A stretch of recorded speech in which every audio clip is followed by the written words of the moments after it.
एक छोटे से गांव में रात का अंधेरा छा गया था।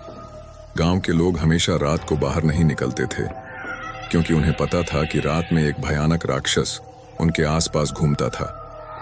कहानियां थीं कि वो राक्षस, जिसे लोग चुड़ैल कहते थे, रात को खाना ढूंढने के लिए गांव के रास्तों पर निकलता था। उसका चेहरा देखते ही सबको डर से कांपने पर मजबूर कर देता था। गांव में एक पुरानी किंवदंती थी, जिसमें बताया गया था कि ये राक्षस उन लोगों को शिकार बनाता है जो रात के अंधेरे में अकेले होते हैं। लोगों का मानना था कि इस राक्षस का नाम कालिका था और वो अपनी भूख मिटाने के लिए निर्दोष लोगों का शिकार करता था। गांव के बुजुर्गों ने बच्चों को हमेशा चेतावनी दी थी कि जब भी रात हो उन्हें बाहर नहीं जाना चाहिए, वरना कालिका उन्हें अपने पंजों में पकड़ लेगा। एक रात जब चांद पूरी तरह से चमक रहा था और आसमान में तारे चमक रहे थे, दो दोस्त अर्जुन और विक्रम ने तय किया कि वे इस राक्षस की सच्चाई जानने के लिए उसकी राहों पर निकल पड़ेंगे। अर्जुन, जो हमेशा साहसी और निडर था, ने विक्रम को मनाया कि अगर वे उस राक्षस को देख लेंगे तो गांव वालों को उसकी असली तस्वीर दिखाएंगे। विक्रम थोड़ा संकोच में था, लेकिन अर्जुन की बातें सुनकर उसने हिम्मत जुटाई।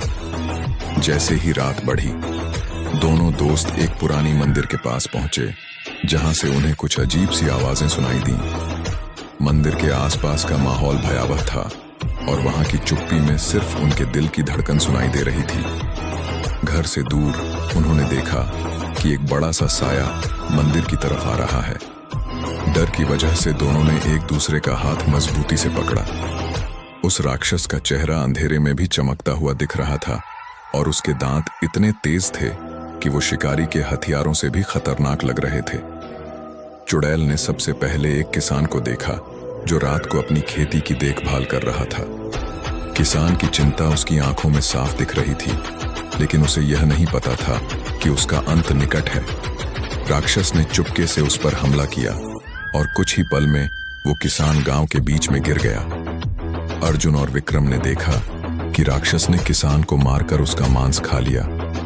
यह दृश्य देखकर दोनों के हौसले टूट गए, लेकिन उन्हें समझ नहीं आ रहा था कि वापस कैसे जाएं। जैसे ही वे वापस जाने की सोच रहे थे, राक्षस ने उन्हें महसूस किया। दोनों की दिल की धड़कन तेज हो गई। अर्जुन ने तुरंत विक्रम से कहा, चलो हमें यहां से भागना होगा। लेकिन तब तक राक्षस उनके पास आ चुका था। उसकी आंखों में एक भयंकर लाल रंग की चमक थी।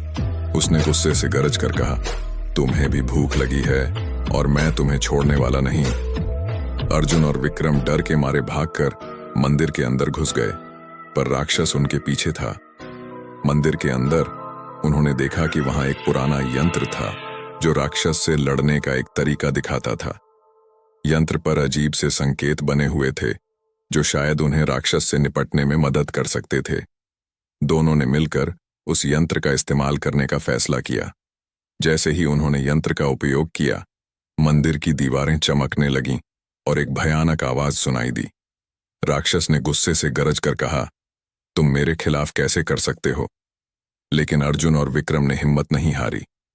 उन्होंने अपनी जान की परवाह किए बिना राक्षस से लड़ना शुरू किया। लड़ाई बेहद कठिन थी। राक्षस अपनी शक्ति का पूरा इस्तेमाल कर रहा था, लेकिन अर्जुन और विक्रम ने एक दूसरे का साथ नहीं छोड़ा। अंततः उन्होंने मिलकर एक योजना बनाई। अर्जुन ने राक्षस का ध्यान भटकाया, जबकि विक्रम ने यंत्र का सही इस्तेमाल किया।